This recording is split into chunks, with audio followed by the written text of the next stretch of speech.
우리 옆에 있는 분들 같이 한번 좀 반갑게 인사 한번 나누겠습니다. 참 잘 오셨습니다. 네, 감사합니다. 네, 오늘도 은혜 받으시기 바랍니다. 한 번 더 인사 나눌까요? 네, 오늘도 은혜 많이 받으시기 바랍니다. 벌써 제가 한 3일째인데요. 이제 3일 있으니까 아주 익숙해진 것 같습니다. 네, 함께해서 너무나 감사하고요. 또 말씀에 같이 반응하고 기도하고 함께할 수 있는 것이 참 큰 은혜가 아닌가 생각이 듭니다. 사랑하는 성도 여러분, 우리에게 예배가 참 중요합니다.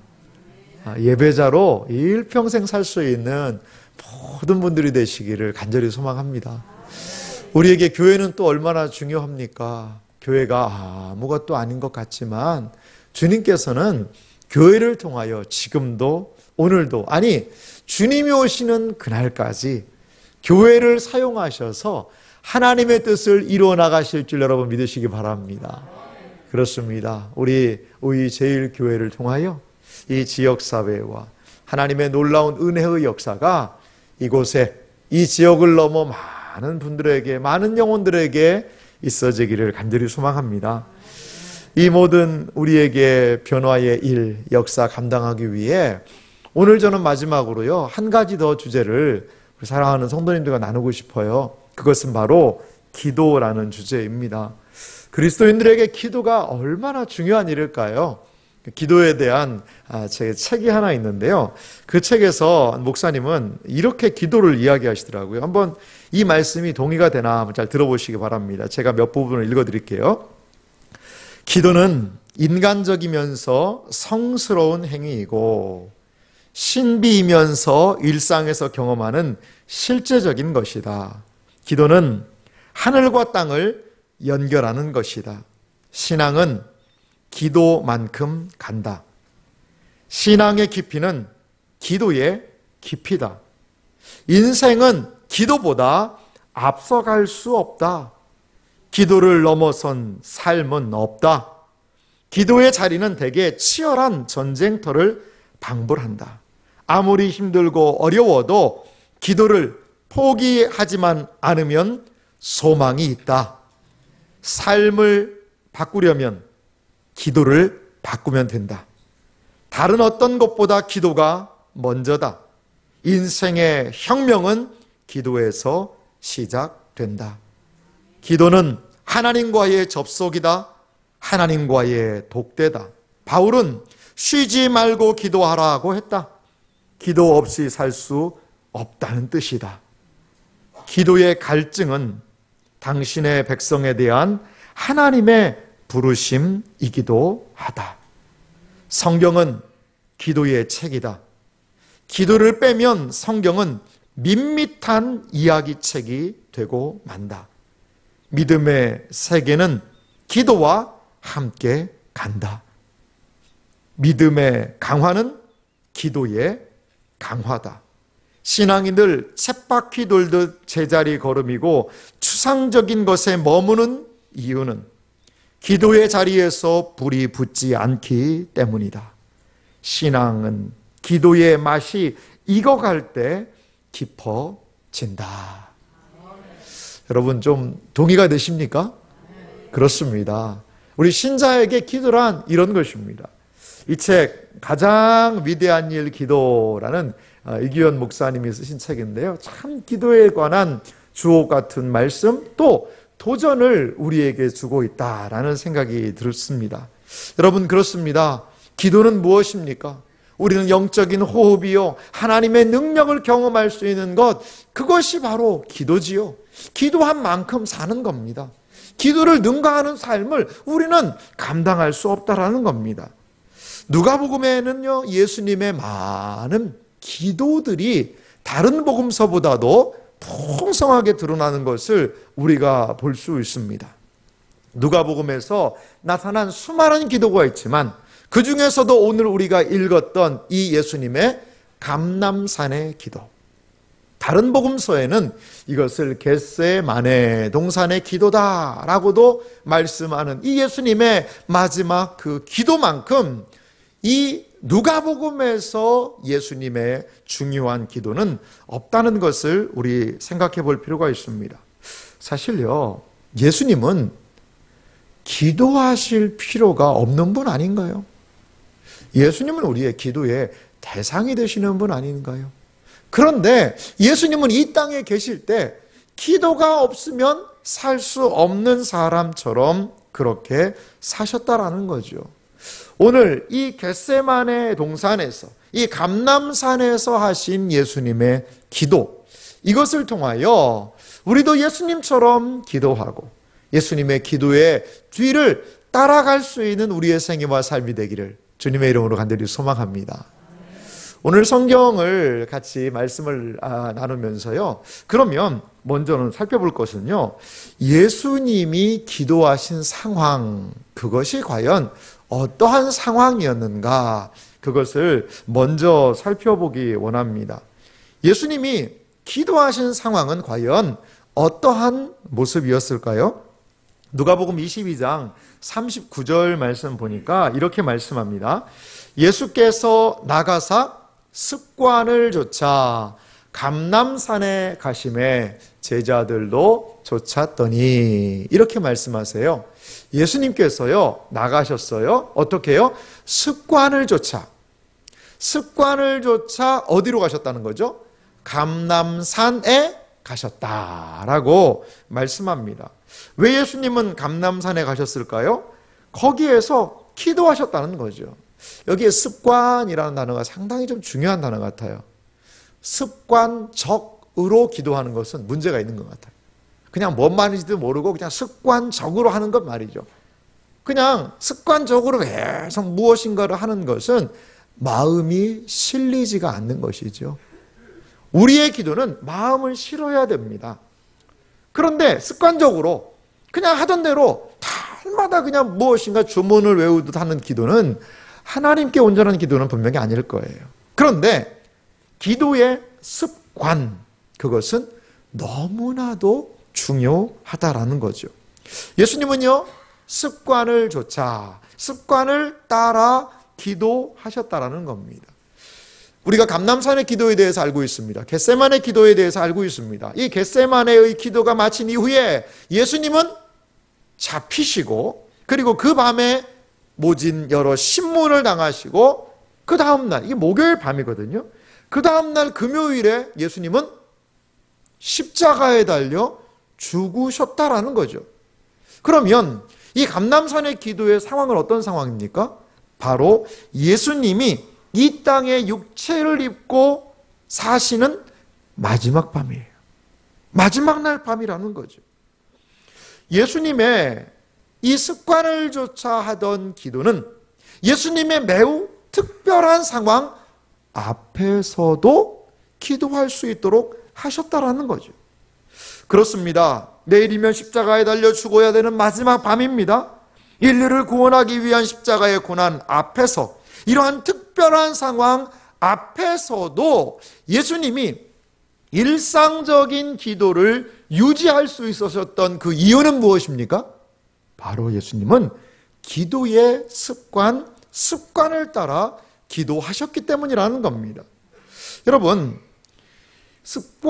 기도의 습관이 있다는 것이요, 얼마나 복된 일인지 몰라요. 몸과 마음이요, 길들여지는 것이죠. 그 기도의 자리로 나아가는 것이 이렇게 길들여지는 것입니다.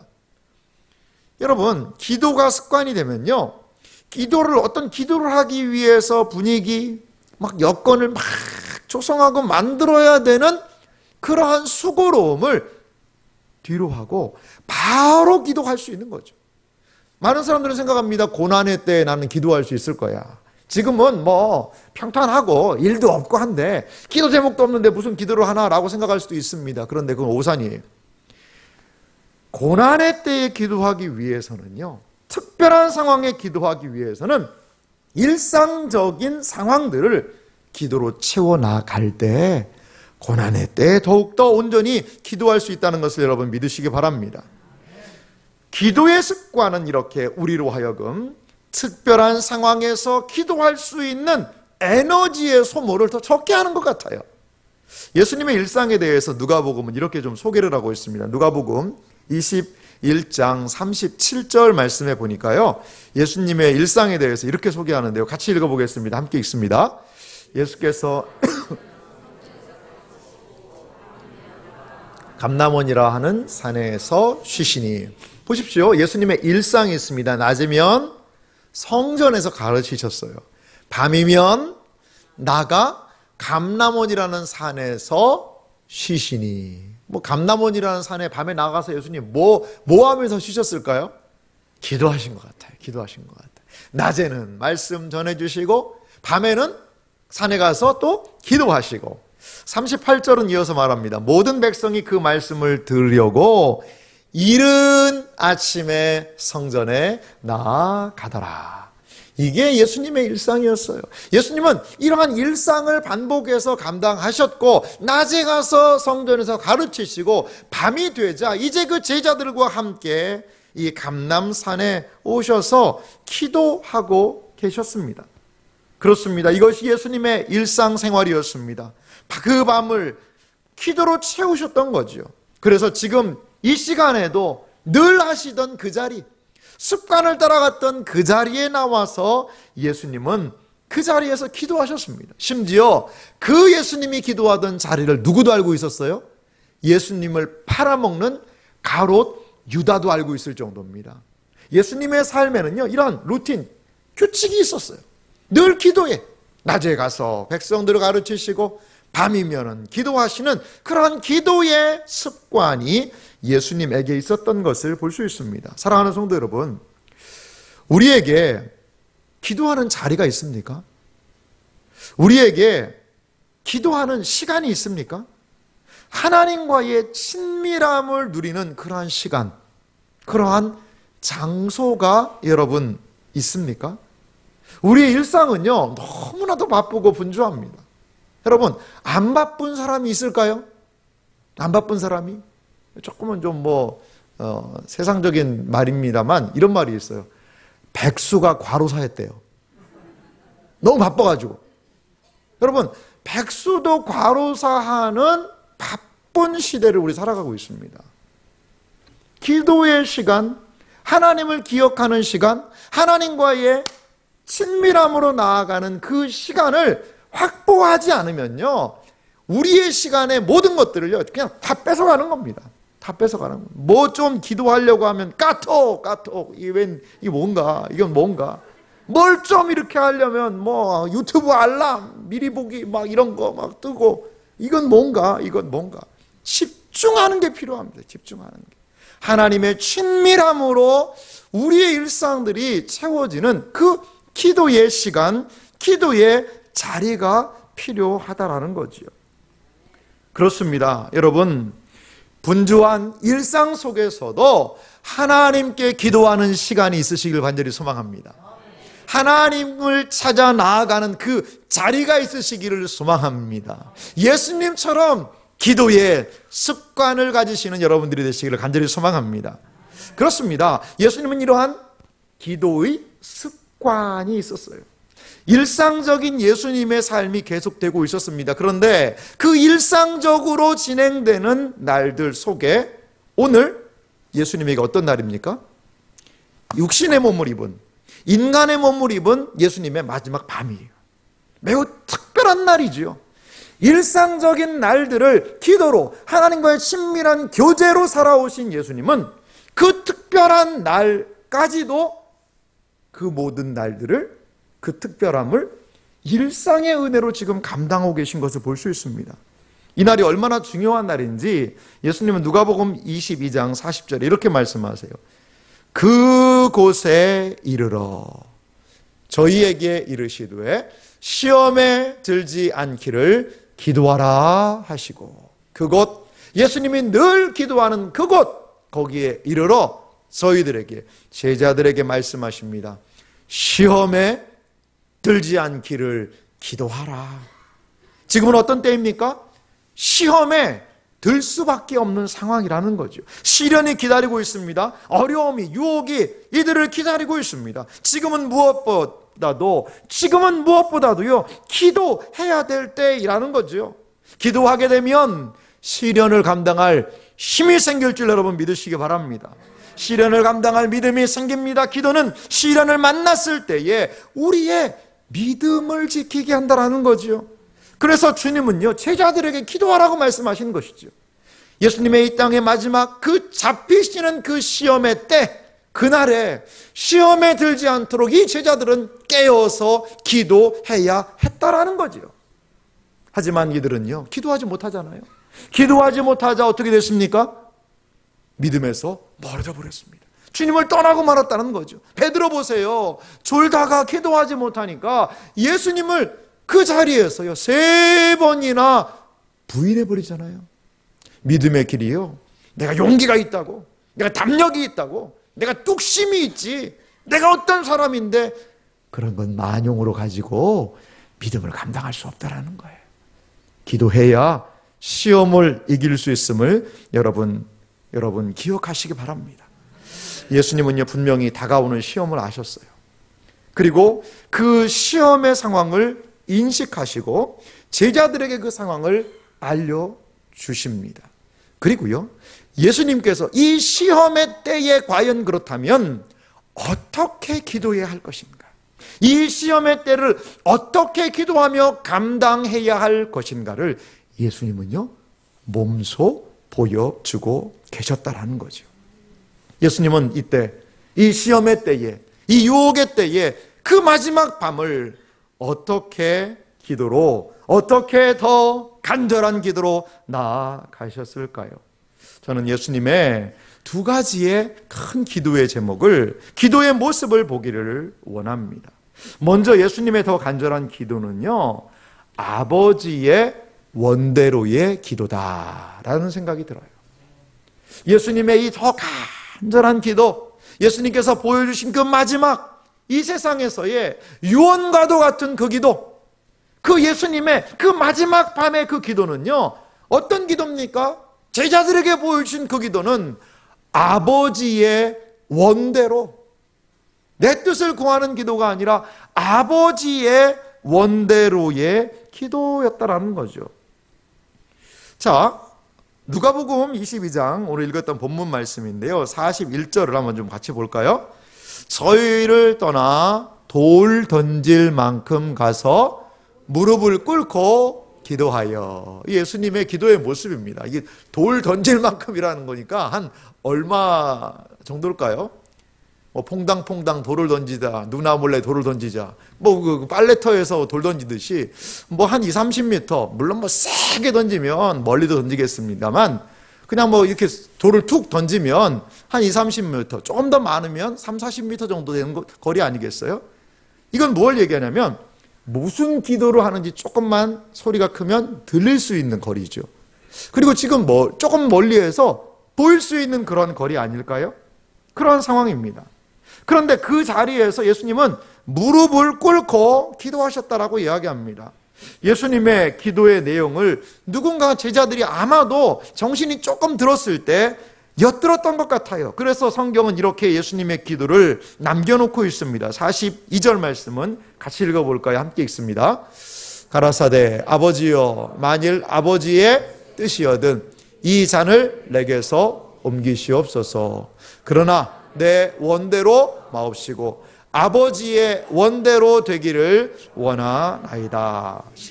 아멘. 예수님은 무엇을 지금 기도하십니까? 이 인류 구속의 대과업의 이 잔을, 그 시간을 내 뜻이 아니라 아버지의 뜻대로 원대로 되기를 원하나이다 라고 그 밤에 거기에서 기도하고 계시는 예수님의 모습을 볼 수가 있습니다. 예수님께서 보여주신 기도의 모습은요 아버지의 뜻을 구하는 기도였다는 거죠. 시련의 상황 앞에서 예수님이 보여주신 그 간절한 기도는요 하나님의 뜻을 구하는 그런 기도였습니다. 예수님은요 하나님의 아들로 이 세상에 오셨어요. 하나님의 아들로 이 세상에 오신 예수님, 여러분 회장님 아들, 재벌집 아들들이요 아버지 백 믿고 자기 마음대로 하잖아요. 하고 싶은 거 다 하잖아요. 예수님은 하나님의 아들이에요. 그러면 자기 마음대로 하고 싶은 거 다 하실 수 있죠. 왜 못 하시겠어요? 그런데 예수님의 삶을 자세히 살펴보면 예수님은 언제나 하나님의 뜻을 염두에 두시는 삶을 예수님이 사셨다라는 거예요. 요한복음 6장 38절 말씀 보니까요, 이렇게 예수님이 말씀하세요. 내가 하늘로부터 내려온 것은 내 뜻을 행하려 함이 어떻다는 거죠? 아니옵니다. 아니요. 예수님이요, 하늘로부터 내가 내려온 것은 내 뜻을 행하려 함이 띡 아니요. 그럼 왜 내려오셨을까요? 39절.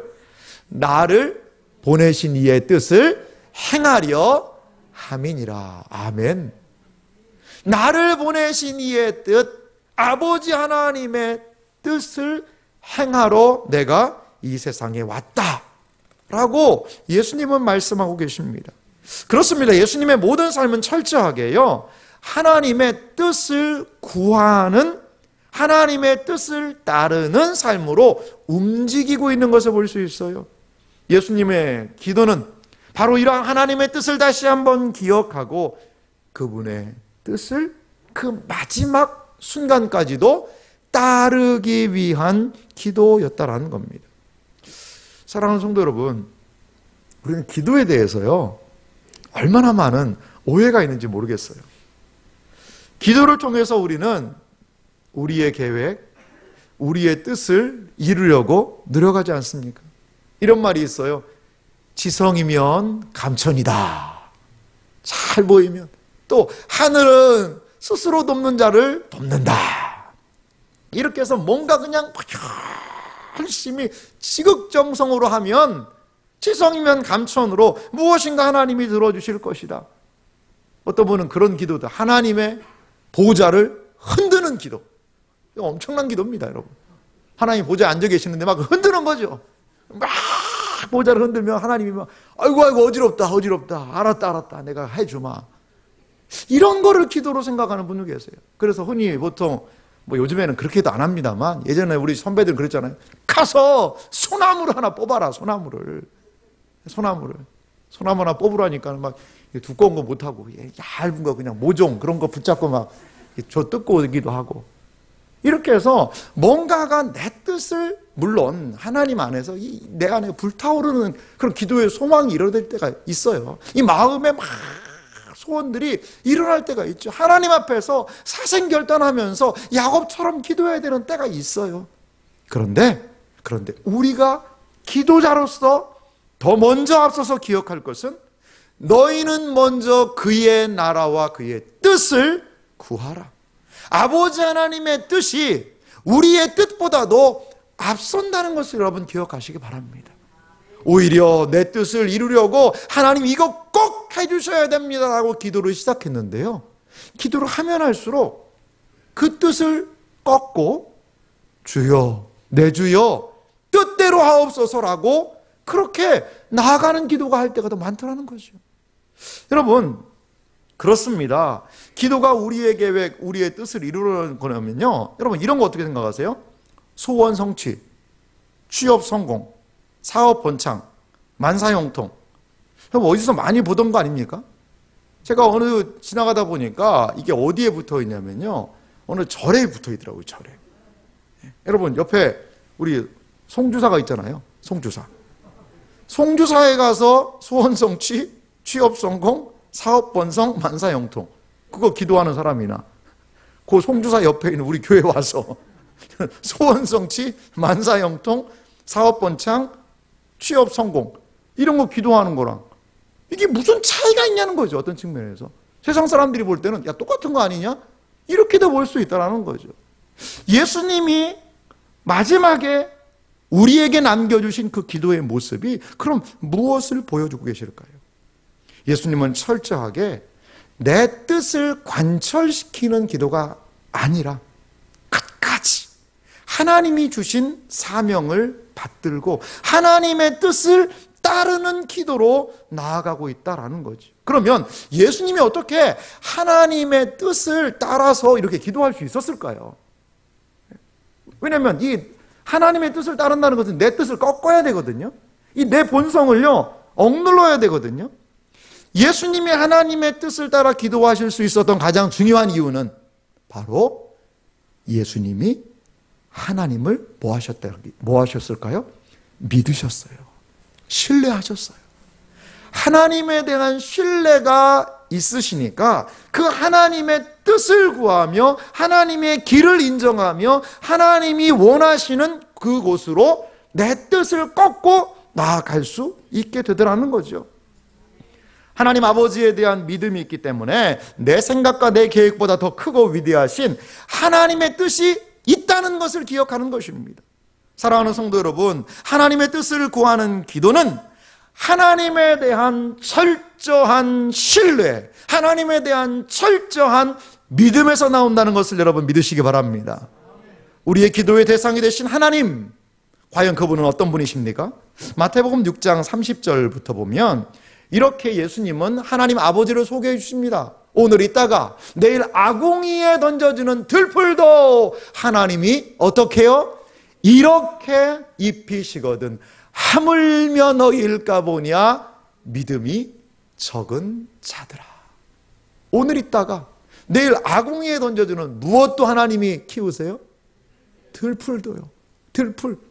얼마나 여기 아름다운 꽃이 있어요. 근데 이것도요 하나님이 키우신다는 겁니다.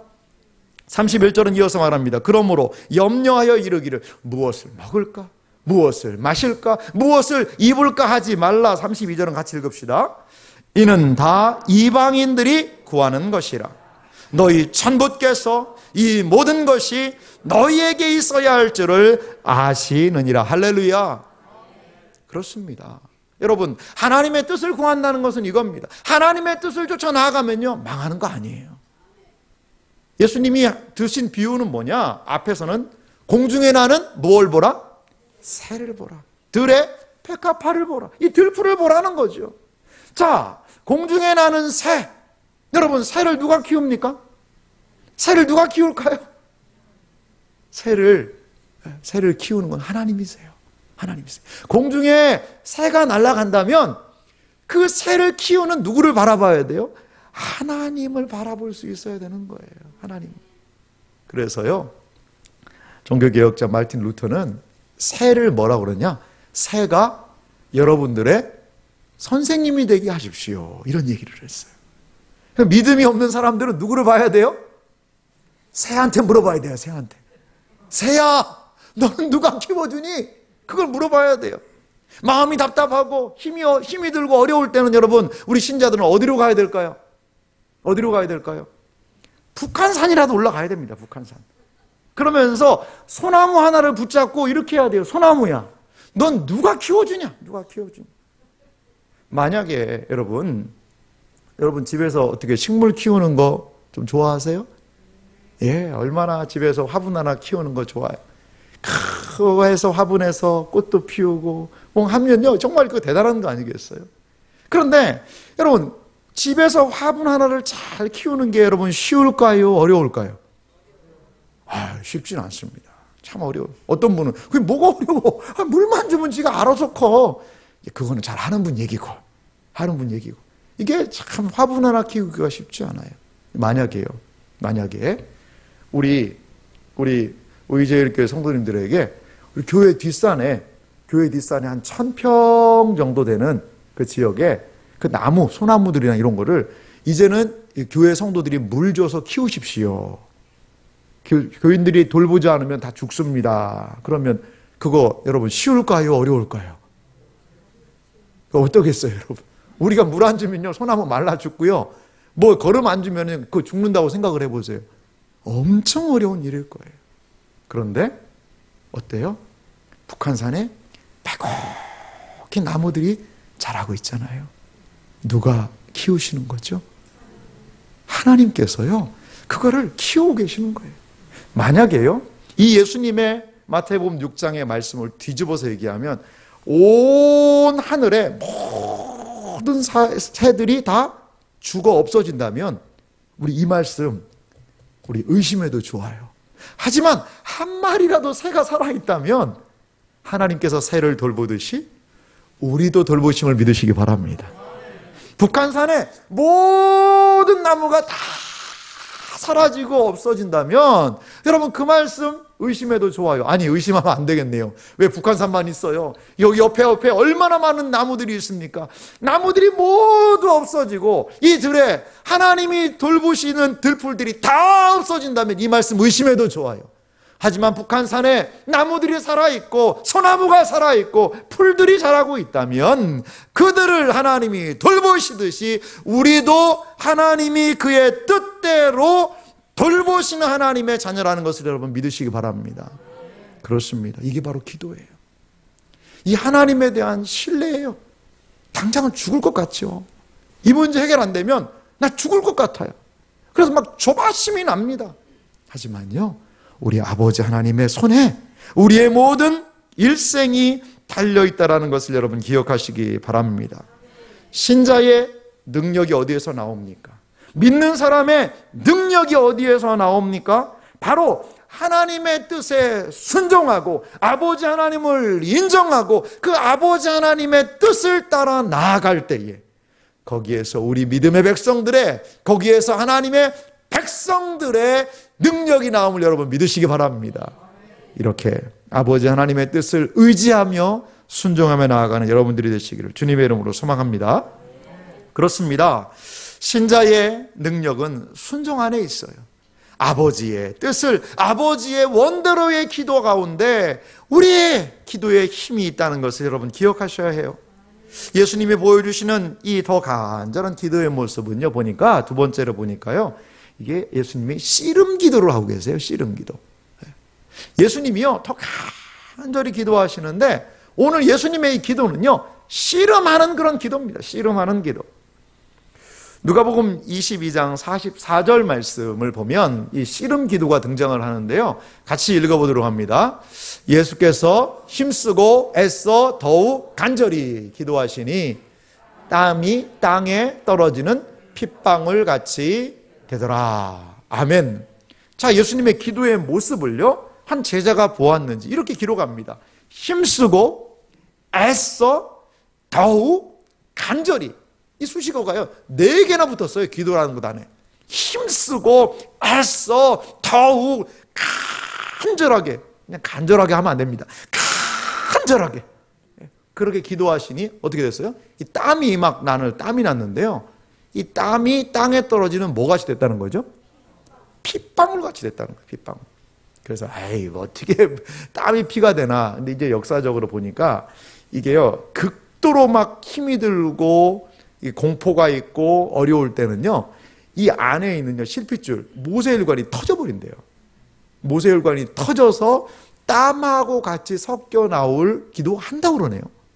그러니까 이건요 그냥 정말 열심히 그냥 기도했다가 아니라 아마 예수님이 진짜 막 땀에 피가 섞여서 나오실 정도로 그냥 그 모든 것들을 진액을 짜서 지금 이 시간에 기도하고 계신 것을 볼 수 있습니다.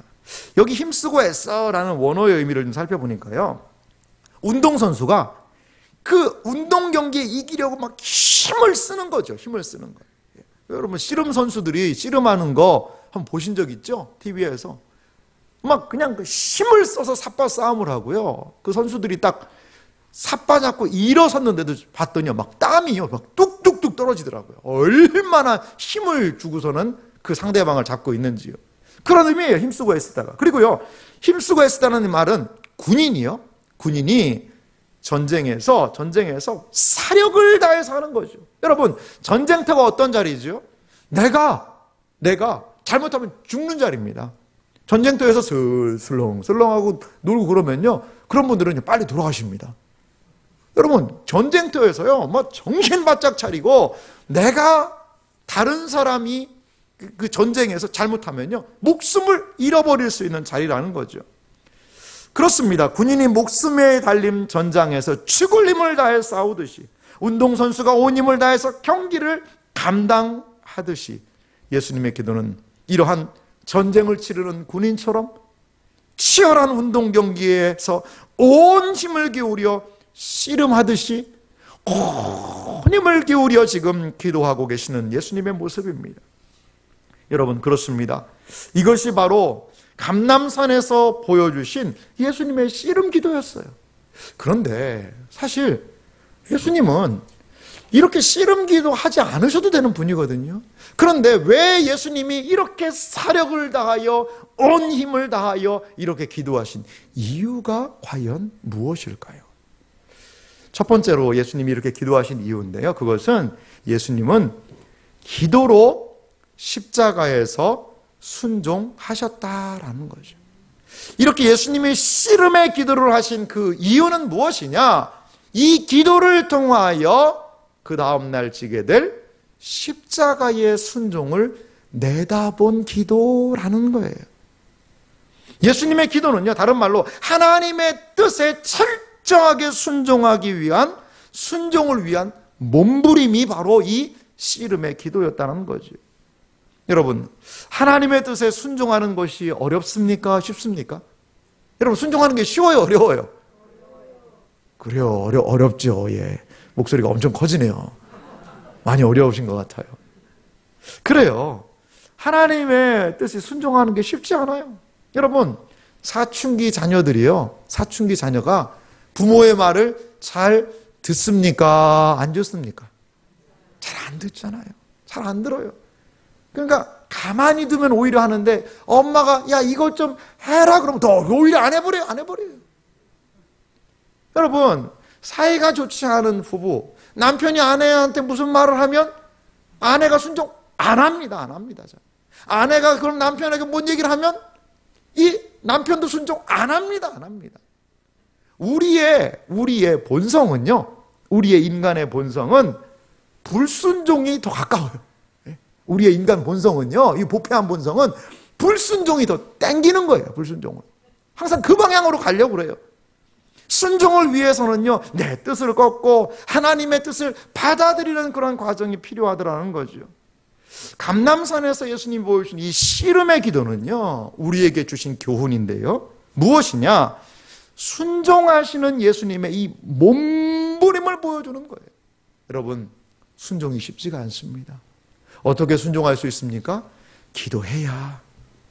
하나님 앞에서 내 뜻을 꺾는 기도의 순종이 있어야, 하나님 앞에서 그 몸부림이 있어야 우리는 순종하게 될 수 있다는 것을 여러분 기억하시기 바랍니다. 여러분, 그런데요, 예수님 앞에서 기도하실 때 이 땀방울이 핏방울처럼 됐다라고는 그런 표현이 있었잖아요. 그런데 이 핏방울처럼 됐다라는 것은 앞으로 그 다음날 예수님이 십자가를 지실 것에 대한 상징을 좀 보여주는 것 같아요. 그런데 누가복음을 자세히 살펴보면요, 예수님이 이제 십자가를 지시는 장면이 등장하잖아요. 근데 누가복음에 보니까요, 예수님이 십자가 지실 때 피라는 단어가 한 번도 등장을 안 합니다. 어머, 집에 가서 한번 읽어보세요. 예수님이요, 갈보리 언덕에서 십자가를 지시는 그 장면에 피라는 단어, 피를 흘렸다라는 단어가요, 누가복음에는 등장하지 않아요. 물론 뭐 요한복음에는 창을 받으실 때 물과 피를 쏟았다라는 표현이 있긴 합니다만, 누가복음에는, 요한복음에는 그렇지만 이 누가복음에는요, 이 뒤에 기사가 등장하지 않아요. 예수님이 피를 쏟으셨다라는 표현은 어디에만 등장하냐? 바로 이 감람산의 기도 때만 등장한다는 거죠. 기도 때만. 여러분, 이거 무엇을 보여줄까요? 한 성경 주석학자가요, 이렇게 참 멋있는 표현을 해놨더라고요. 한번 읽어드릴 테니까 들어보십시오. 감람산에서 예수님의 영혼은 십자가에 못 박히셨다. 갈보리에서 예수님의 몸은 십자가에 못 박히셨다. 그러니까요, 지금 이 감람산에 이 피를 쏟는 이 기도는 예수님의 영혼이요, 십자가의 고통을 당하는 그 현장이었다는 거예요. 그리고 예수님은 그 다음날 갈보리에서 자신의 몸을 십자가에 못 박으셨다는 거죠. 물론 영혼과 육체가 어떻게 나뉠 수 있습니까? 라고 생각할 수 있어요. 하지만 예수님은 이곳 감람산에서 지금 극심한 영혼의 고통을 겪으시며 기도로 십자가를 감당하고 계시다는 거죠. 히브리서 5장 7절은요, 예수님의 이 기도의 모습에 대해서 이렇게 말씀하고 있습니다. 같이 읽어보겠습니다. 그는 육체에 계실 때에 자기를 죽음에서 능히 구원하실 이에게 심한 통곡과 눈물로 간구와 소원을 올렸고 그의 경외하심을 인하여 들으심을 얻었느니라. 아멘. 심한 통곡, 눈물, 간구와 소원을 하나님께 올려드렸다라고 히브리 기자는 이야기합니다. 이것은 바로 감람산의 그 기도의 모습 아닐까요? 통곡하시고 눈물로 간구와 소원을 하나님께 올려드리는 그 예수님의 모습, 순종을 위한 이 씨름의 기도가 예수님에게 있었다는 것을 볼 수가 있습니다. 사랑하는 성도 여러분, 우리가 기도하는 그 시간은 무슨 시간인가요? 우리가 하나님 앞에서 씨름의 기도를 하는 그 시간은 무슨 시간입니까? 우리의 두려움과 싸우는 시간입니다. 우리의 염려와 싸우는 시간입니다. 우리의 근심과 싸우는 시간입니다. 우리의 걱정과 싸우는 시간입니다. 예수님이 기도의 씨름을 통하여서 순종으로 나아가실 수 있으셨듯이 우리는요, 기도의 자리에서 염려, 근심, 걱정, 모든 이 세상에 하나님의 순종으로 나아가는 걸림돌들과 싸워서 기필코 순종을 이루는 그것, 이것이 바로 여러분 예수님이 보여주신 씨름의 기도라는 것을 여러분 기억하시기 바랍니다. 왜 우리 기도해야 합니까? 왜 씨름의 기도를 해야 됩니까? 힘쓰고 애써 더욱 간절히 기도해야 되는 이유는 무엇입니까? 주님의 뜻대로 살기 위해, 주님의 뜻을 내 안에서 받들기 위해, 순종의 삶을 위해 우리에게도 주님과 같은 씨름의 기도가 필요하다는 것을 여러분 믿으시기 바랍니다. 하나님에 대한 신뢰를 가지고 공중에 나는 새를 보라, 들의 백합화를 보라. 공중의 새와 들의 백합화를 먹이고 기르시는 하늘 아버지에 대한 신뢰를 가지고 그 하나님에 대한 철저한 믿음으로 씨름의 기도로, 순종의 기도로 나아가실 수 있는 여러분들이 되시기를 주님의 이름으로 소망합니다. 예수님이 씨름의 기도를 하신 두 번째 이유가 있어요. 그것은 무엇이냐면 예수님은 기도로 삶을 감당하셨다는 것을 우리가 생각할 수 있습니다. 첫 번째 예수님의 씨름 기도의 의미는 순종을 위한 몸부림이었다면, 예수님의 이 씨름의 기도가 보여주는 것은 예수님의 생애와 삶 자체가 기도구나, 기도로 그 모든 생애와 삶을 사셨다라는 것을 우리에게 이 씨름의 기도는 보여주고 있습니다. 여러분, 예수님의 공생애라는 것이 있습니다. 예수님은 사생애를 사신 부분이 있고 약 30년간, 그리고 요한복음에 의하면 예수님이 약 3년간의 공생애를 사셨던 것을 볼 수가 있습니다. 예수님이 공생애의 시작에 대해서 이 누가복음의 말씀을 보니까요, 3장 21절에 예수님이 세례를 받으며 이제 공생애를 시작하시는데요, 이런 표현이 있어요. 백성이 다 세례를 받을세 예수도 세례를 받으시고 기도하실 때에 하늘이 열리며. 예수님의 공생애의 시작은 세례를 통하여, 세례 요한의 세례를 통하여 시작했는데요, 그때 누가복음은요, 예수님이 뭐 하셨다는 거죠? 기도하셨다라는 거죠. 예수님의 공생애의 시작은요, 기도로 출발하셨습니다. 또한 예수님은요, 제자들을 세울 때에도 보니까 기도하셨어요. 누가복음에 예수님의 기도가 많이 등장하는데요, 6장 12절에 보니까 이렇게 예수님이 기도하셨습니다. 이때에 예수께서 기도하시러 산으로 가사 밤이 맞도록 하나님께 기도하시고. 예수님 무슨 기도하셨어요? 철야기도입니다. 철야기도. 예? 철야기도. 밤이 맞도록 하나님께 기도하시고. 자, 예수님이 밤이 맞도록 기도하신 이유가 과연 무엇일까요? 왜 무엇 때문에 기도하셨을까요? 13절이 알려주고 있습니다. 13절은 같이 읽어볼까요? 밝음에 그 제자들을 부르사 그 중에서 12를 택하여 사도라 칭하셨으니. 아멘. 밝음에, 밝을 때까지 예수님 기도하셨는데, 예수님이 철야 기도하신 이유는 뭐냐? 그 제자들을 부르사. 예수님은요, 제자들을 세울 때 이렇게 밤이 맞도록 기도하셨다라는 거죠. 기도하셨다라는 거죠. 우리 교회가 지금 피택 임직자들을 세우셨다라는 말씀을 들었어요. 여러분, 주님의 몸된 교회 안에 그 주의 일꾼들을 세울 수 있다는 것은 교회의 엄청난 은혜이자 특권이라는 것을 여러분 믿으시기 바랍니다. 여러분, 임직을 맡으시는 분들, 그 임직식을 하고 그 사명을 감당하기 전에 뭐 해야 되겠습니까? 기도해야 됩니다. 기도해야 하나님이 주시는 그 은혜를 가지고 주어진 임직의 과정을 감당할 힘이 거기에 있는 거예요. 거기에 있는 거예요. 예수님의 모습을 보세요. 시작을 할 때, 제자들을 세울 때도, 아니 하나님의 아들 예수님인데 너 이리 와라, 내가 너 다 안다, 이렇게 세우실 수도 있잖아요. 그런데 그 제자의 길이 무엇인지를요, 저는 먼저 기도로 보여주시는 것 같아요. 기도하면서 임직을 감당하는 우리 피택 임직자분들 되시기를 간절히 소망합니다. 그렇습니다. 그리고 우리 교회는 임직자분들이 기도 안에서, 하나님의 은혜 안에서 이 사명 감당하도록 정말 기도해 주셔야 돼요. 기도하셔야 돼요.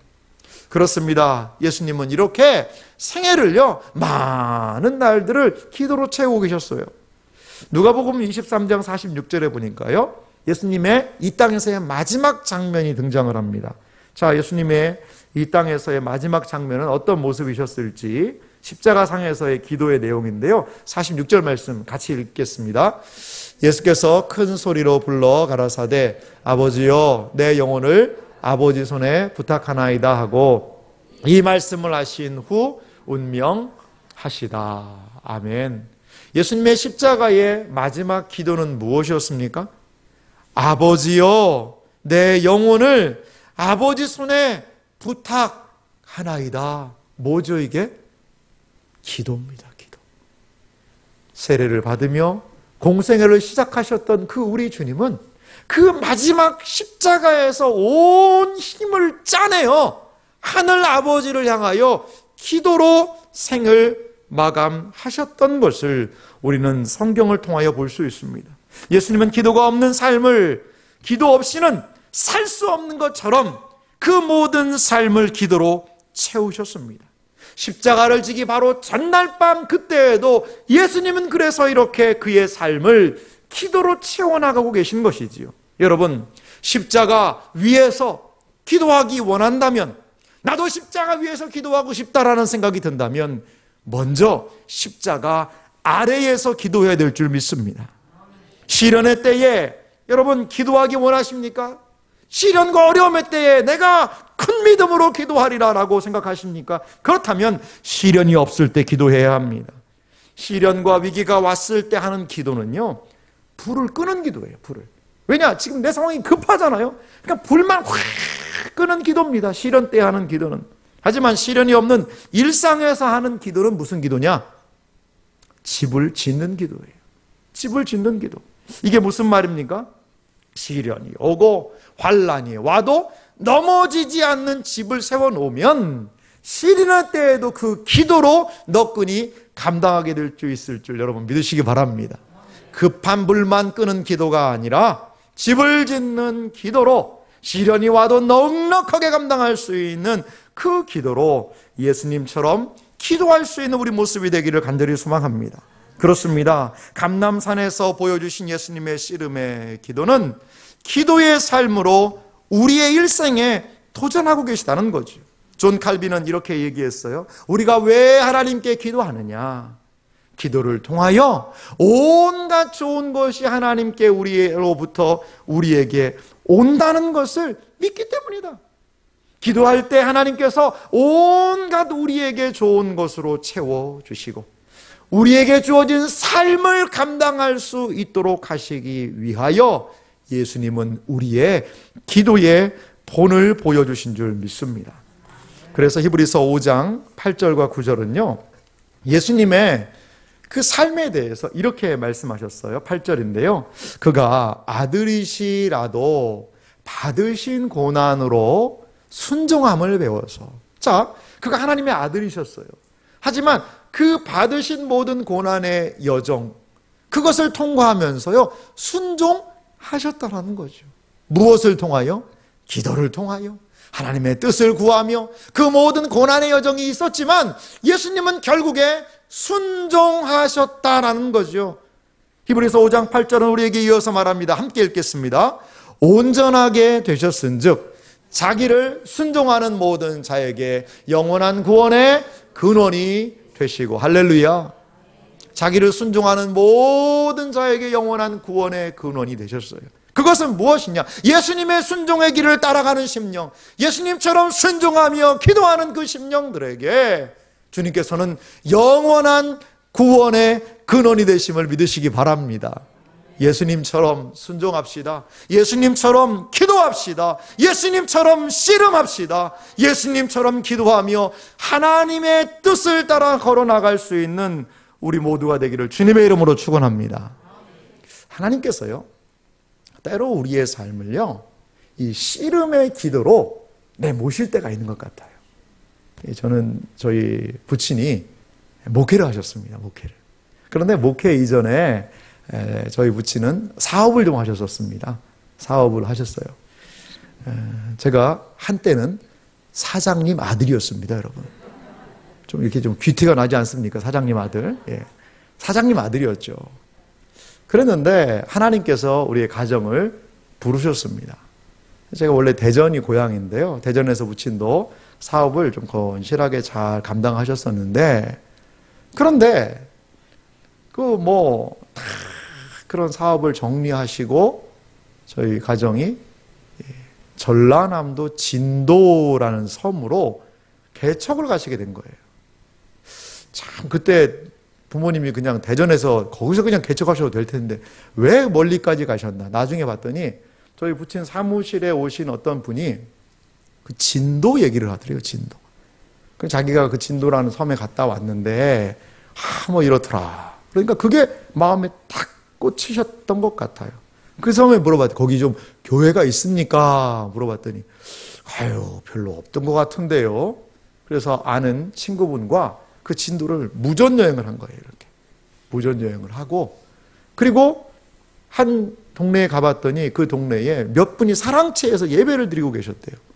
그래가지고 저희 부친이 제가 이 교회로 여기로 제가 개척을 하러 오겠습니다. 그랬더니 이분들이 아이고 오시겠어요. 너무 감사합니다. 할렐루야 아멘 한 것이 아니고 그럼 그렇게 올라면 오라고 이런 식으로 얘기하더라는 거예요. 그래서 왜 이분들이 이런 표정일까? 그리고서는 위에서 다 사업을 정리를 하고 진도로 이제 내려갔더니 이분들이 깜짝 놀라시더라는 거예요. 진짜 왔냐고 그러더래요. 그래서 아니 온다면 진짜 와야죠. 그랬더니 그렇게 오겠다라고 간 사람들이 엄청 많았다는 거예요.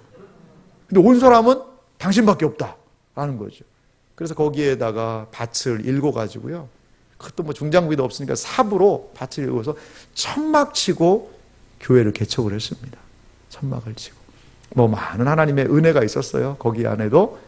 그래서 이제 그 교회보다 나중에 좀 더 어려운 교회로 가서도 목회를 하시게 됐는데요. 그리고 예배당을 좀 지은 그런 일이 있었어요. 예배당을. 얼마나 시골교회에서 예배당 짓는 일이 큰 일입니까? 하나님의 은혜 속에 예배당이 막 지어져 가고요. 그리고 성도들이 그 동네 사람들이 와서 함께 협력하기도 하고요. 그런데 그러다가 큰 사고가 좀 났습니다. 사고가. 한 청년이, 이 청년은 교회 나온 지 6개월밖에 안 된 청년이었는데 이 교회 공사를 하다가 몸을 다친 거죠. 그 자재를 싣고 저희 부친과 같이 오다가 그냥 큰 교통사고가 나가지고 저희 부친도 머리를 다치고 교회 예배당 짓다가 그 개척한 지 얼마 되지도 않은 교회인데, 그런데 목사 그때 부친과 이제 그때는 전도사 시절이죠. 전도사 시절. 전도사 때 그 청년과 함께 중환자실에 입원하게 되는 그런 어려움이 있었습니다. 그 성도 몇몇 되지 않는 성도들과 모여서 정말 하나님께 뜨겁게 기도했던 것 같아요. 제 일생에 처음 경험했던 정말 그것은 씨름의 기도였습니다. 씨름의 기도였어요. 이제 그래도 저희 부친이 퇴원해서 오셨고 그 청년은요 결국 한쪽 다리를 잃고 말았습니다. 여러분 얼마나 큰 어려움이에요. 그러니까 동네 사람들이 와서 밤에 막 협박을 하는 거예요. 하나 이렇게 어려움 만들어 놓고 장애인 만들어 놓고 여기서 잘 살려고 그러냐, 그런 협박이 있기도 하고, 주변의 교회 목사님들은 여기 안 된다, 다른 임지로 떠나자, 그런 이야기가 있기도 하고. 그런데요 끝까지 하나님 붙들고요 기도했습니다. 그 교통사고의 재판이 참 길어졌거든요. 근데 우리나라의 굴지의 운수회사랑 이게 붙었으니 승산 없다, 많은 사람들이 얘기했지만 씨름의 기도로 나아갈 때 하나님이 그 재판에서 승소하게 하셨습니다. 승소하게 하셨어요. 그래서 사실 그때 이 교회 상랑, 이 지붕 얹으려고 그거 준비하는 자재를 운반하다 그랬는데 교회가요, 지붕도 못 올라가고 그대로 있을 뻔했는데 끝까지 씨름의 기도를 하고 인내하며 나아가니까 하나님의 도움이 있었어요. 하나님. 그래서 교회가 세워지고, 그리고 헌당식을 하는 날이 있었는데 정말 그 교회, 그 시골 교회를 함께 지었던 그 모든 성도님들이요, 눈물로 그 헌당식을 했습니다. 눈물. 사랑하는 성도 여러분, 우리가 우리의 그 씨름의 기도, 우리가 하나님의 뜻을 구하고 하나님의 의를 먼저 구하는 그 기도에 하나님은 외면하지 않으시는 줄 믿으시기 바랍니다. 사랑하는 성도 여러분, 교회의 변화가 어디에서 올까요? 교회의 변화는 바로 기도와 말씀. 교회가 하나님의 말씀을 붙들고 기도할 때 오게 된다는 것을 여러분 기억하시기 바랍니다. 기도가 얼마나 중요한지에 대해서 사도행전 6장 3절은 이렇게 이야기를 합니다. 형제들아, 너희 가운데서 성령과 지혜가 충만하여 칭찬 듣는 사람 7을 택하라. 우리가 이 일을 저희에게 맡기고, 4절 말씀은 같이 읽어볼까요? 사도행전 6장 4절입니다. 우리는 기도하는 것과 말씀 전하는 것을 전무하리라 하니. 아멘. 주님의 교회가 세워지는 비결이 무엇이죠? 기도하는 것과 무엇이죠? 말씀을 전하는 것. 다른 말로 말씀의 사역에 뭐한다? 전무하리라. 전무. 이 전무하는 원어의 의미를 보니까 한 곳에 마음을 끊임없이 쏟아내서 변함없이 헌신하고 충성하는 거예요. 집중하는 거죠. 집중. 하나님의 말씀에, 그리고 기도하는 것에. 여러분, 사도행전 6장 4절 말씀을 다시 한번 보여주세요. 거기 보면 뭐가 먼저 나옵니까? 기도하는 것과 말씀 전하는 거예요. 이게 순서 중요합니다. 기도하는 거예요. 교회는 결코 기도하는 일 없이 교회가 잘 될 수 없는 것입니다. 성도의 삶은 기도하는 것 없이 결코 잘 될 수가 없는 거예요. 하나님의 뜻을 구할 수가 없는 것입니다. 그렇습니다. 예루살렘 교회에 어려운 일이 있었잖아요. 구제 문제 때문이었습니다. 헬라파와 히브리파, 그 사람들이 서로 대립을 했습니다. 아마 사도들이 그들을 구제하는 것들을 깊이 관여했던 것 같아요. 근데 이제 그것을 그 7 사람들에게 위임하고, 우리는 사도들은 무엇이에요? 기도하는 일, 그리고 말씀을 증거하는 일에 전무하리라. 이것이 바로 교회의 가장 본질적인 사역이라는 것입니다. 여러분, 초대교회가요, 아마 이들을 생각했을 것 같아요. 이 어려움의 상황, 교회 안에서 분쟁이 일어나고, 왜 이 사람은 덜 도와주냐, 왜 이 사람은 구제에서 빠지냐라는 그 분쟁의 시기에, 아이고 미안하다, 우리가 더 열심히 앞으로 구제에 빠지지 않도록 하겠다. 우리 사도들 빨리 모이시오. 이거 빠져서 이게 누구 책임입니까? 이거 빠지면 됩니까? 라고 막 모여서 회의하면서, 그래요, 그럼 우리가 어떻게 하면 좋습니까? 더 잠을 줄여가면서 합시다. 다른 일정 줄여가면서 구제 리스트 다시 한번 점검합시다. 그렇게 한 게 아니라는 거예요. 그들은 생각했습니다. 예수님 생각했을 거예요. 예수님 뭐 하셨지? 맞아, 예수님은 낮이면 말씀 전하셨지. 밤에 뭐 하셨지? 기도하셨지. 그러면 우리는 뭐 해야 되지? 맞아, 말씀을 증거하고 기도하고 우리가 더 집중해야 되는 것을 해야 돼. 그럼 구제하는 일을 어떻게 하지? 우리가 못하면 어떻게 하지? 그래, 이것은 위임하자, 맡기자. 이러할 때에 초대교회가 하나님의 말씀으로 더욱더 세워질 수 있었다는 것을 여러분 믿으시기 바랍니다. 여러분, 교회가 무엇입니까? 교회는 기도하는 집입니다. 기도에 전념할 때에 하나님의 뜻을 받들 수 있게 된 줄 믿으시기 바랍니다. 교회가 하나님의 말씀에 집중하게 될 때에 어디로 가야 될지가 보이는 거예요. 그래서요, 교회에 목회자가 중요한 겁니다. 여러분, 이 강단을 위해서 기도하시고요, 목회자들을 위해서 기도해 주시고요, 담임 목사님을 위해서 기도해 주셔야 되는 이유가 그거예요. 기도를 통하여, 하나님의 말씀을 통하여, 그 일의 전무를 통하여서 하나님의 원하시는 뜻이 몸된 교회를 통하여 펼쳐지게 되도록 해야 된다라는 것이지요. 그렇습니다. 이 사역, 기도하는 일, 말씀에 전무하는 일, 이것으로 교회가 힘을 모으며 나아갈 때에, 목회자에 대한 신뢰를 가지고 이것으로 나아가게 될 때에 교회는 무엇을 붙잡을 수 있는 것일까요? 본질을 붙잡을 수 있게 된다는 것입니다. 이러한 교회, 본질을 붙잡고 기도와 말씀으로 회복한 교회에 하나님이 주신 은혜가 무엇입니까? 사도행전 6장 7절 말씀 같이 읽겠습니다. 하나님의 말씀이 점점 왕성하여 예루살렘에 있는 제자의 수가 더 심히 많아지고 허다한 제사장의 무리도 이도에 복종하니라. 아멘. 본질에 기도하는 일, 말씀을 전하는 일, 말씀 사역에 전무했던 이 교회에 하나님은 제자의 수가 더 많아지고 말씀에 왕성해지고, 그리고 강력한 진과 같은 제사장의 무리들도 복종하는 일들이 일어나게 되더라는 것입니다. 사랑하는 성도 여러분, 말씀에 집중하십시오. 그것을 위하여서 기도해야 합니다. 금요일마다 모여서 기도하신다라는 이야기를 들었어요. 얼마나 감사한 일입니까? 기도하는 교회에 하나님이 역사를 보여주세요. 저도 참 목회 경험이 일천합니다. 그래서 기도합니다.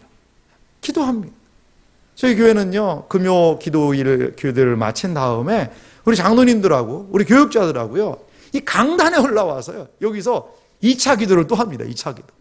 하나님이 도와주셔야 된다는 거죠. 이 강단에 은혜를 베풀어 주셔야 된다는 거죠. 간절하게 부르짖고 기도하니까요, 하나님이 참 불쌍히 여겨주시는 것 같아요. 은혜를 주시는 것 같아요. 사랑하는 성도 여러분, 우리가 사는 이 시대는요, 기도가 점점 약해지는 시대예요. 우리 옛날처럼 기도하지 못하잖아요. 앞으로 10년 후, 20년 후 우리 앞서간 장로님들, 집사님들, 권사님들이 하셨던 그 기도의 자리를 우리의 후배들이 과연 다 채울 수 있을까요? 여러분, 그 새벽의 기도로 그 누가 새벽을 깨우면서 그렇게 교회를 위하여서 기도할 수 있을까요? 우리 좀 돌아봐야 돼요. 우리 기도에 모두가 다 왕성하여 흥왕하여 수가 더하여지고 하나님의 놀라운 역사가 나타나길 다 원합니다. 그런데 기도하지 않는다면 그것은 탁상 공론이 될 수밖에 없다는 거예요. 예수님은 왜 그 인생의, 그 예수님의 지상생의 가장 마지막을, 그 기도의 장면을 이들에게 생생하게 보여주신 이유가 무엇일까요? 기도로 살아갈 수밖에 없다는 것. 기도해야만 교회가 산다는 것, 기도해야만 하나님의 뜻을 받들 수 있다는 것, 기도로 순종할 수 있다는 것, 주님의 교회가 기도로 세워질 수 있다는 것을 예수님은 몸소 보여주고 계시다는 것을 여러분 믿으시기 바랍니다. 사랑하는 성도 여러분, 신자의 능력 있는 삶은 간절한 기도를 통하여 가능하게 될 줄 믿습니다. 하나님의 놀라운 변화는 오로지 기도하는 사람들, 심령들에게 임하게 될 줄 믿습니다.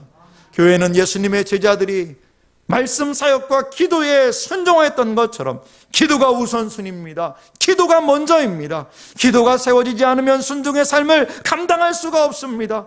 감남산에서 이 땅의 마지막 밤을 씨름의 기도로 하나님의 뜻에 대한 간구로 채우셨던 예수님처럼, 십자가에서 끝까지 순종하셨던 예수님의 삶처럼 우리의 인생과 생애가 기도로 승리하고 기도로 순종하는 그런 더 간절한 기도로 나아가시는 여러분들의 생애와 삶이 되기를 주님의 이름으로 축원합니다.